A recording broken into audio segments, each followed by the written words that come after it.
Nelengva bus Ispanijos rinktinės veteranui Pau Gasoliui, kuris yra tikras savo tėvynės patriotas, aukoja visas vasaras, net ir po alinančių NBA sezonų.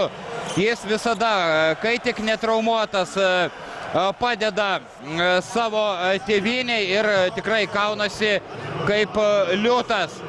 Prancūzai komandos gynėjas. Nuostabus bendradarbiavimas su Pau Gasoliu ir Pau įmuša kamuolį į krepšį. Nepavarkstantis veteranas, tikrai turi dar smarvės Pau Gasolis.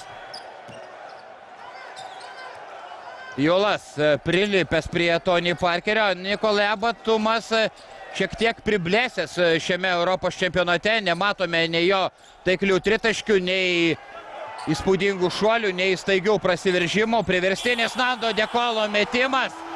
Na ir beveik iš Rūbinės pataiko Nando De Colo 11-6.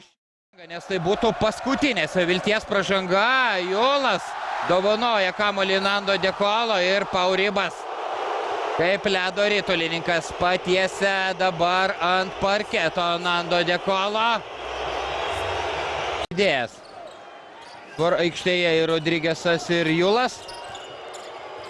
Julas irgi gali žaisti į žaidėjo poziciją. Rodrigesas trukčiojantis, puikus jo driblingas, geras perdavimas, tačiau netaiklus metimas iš 3 taškų zonos.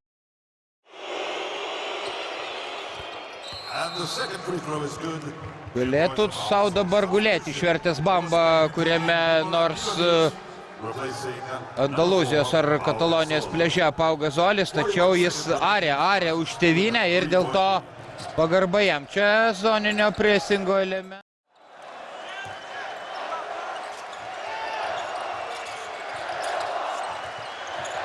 Rodrigesas.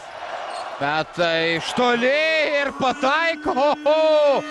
17-20 baudžia varžovus, kad niekas nepriejo arčiau Ispanijos rinktinės barzdočius. Pjauna oponentų persvarą iki 3 taškų, dabar pertraukėlė. 22-19 Prancūzijos rinktinės naudai. Rodrigesas atlieka įvairiausių trukų, nors tai čia ne visų žvaigždžių savaitgalio rungtynės. Dar kartai rodo tą faktą, kaip Sergio Rodrigesas mėgaujasi žaidimu. Fournier ilgai minko kamuolį, neranda kitų variantų. Ir čia Želabalį nukrito kamuolys į rankas kaip aklai vištai grūdas. Matyt, to nesitikėjo Mikaelis Želabalis ir sugebėjo nepataikyti iš po krepšio. Dar kartą šis epizodas neįtikėtina. Tokio lygio žaidėjas neišnaudoja idealiausio šanso pelnyti taškus. Situacijoje tai prancūzų atsarginiai žaidėjai pelnė dvigubai daugiau taškų nei Ispanijos ekipos nestarto penketo žaidėjai. Rodrigesas persimeta kamuolį pro nugarą. Negaliu žavėti šio krepšininku, ne tik dėl jo vešlios gražios barzdos, dėl to, kad jis net ir pačiose svarbiausiose rungtynėse turi tą kūrybingumo pradą, žaismingumo pradą. Tony Parkeris pailsėjo, vėl stoja į kovą.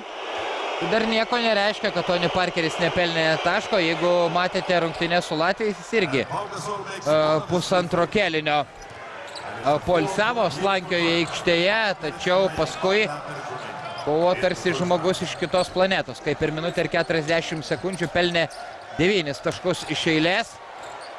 Ką čia išdarinėja Borisas Diao, pats ima kamuolį. Gasolis ir Atičioj. Tony Parkeris gaudo varnas gynyboje. Ir Sergio Rodrigesas, būdamas tikrai lėtesnis už Tony Parkerį, labai lengvai nuo jo pabėga. 25-27. Jėgos rungtyniauja šis Madrido Realo komandos lyderis. 2:20 iki kėlinio pabaigos. Ispanai vilina po 2. Turnyro šeimininkams ir šio mačo favoritams. O čia Nando De Colo bandė atlikti kokį efektingą perdavimą, bet Pau Gasolis laukia šio varžovo manevrą, šokdina varžovą Rudy Fernandesas. Ir brolių Macių, vienas geriausių draugų, išveda į priekį. Rudy Fernandesas.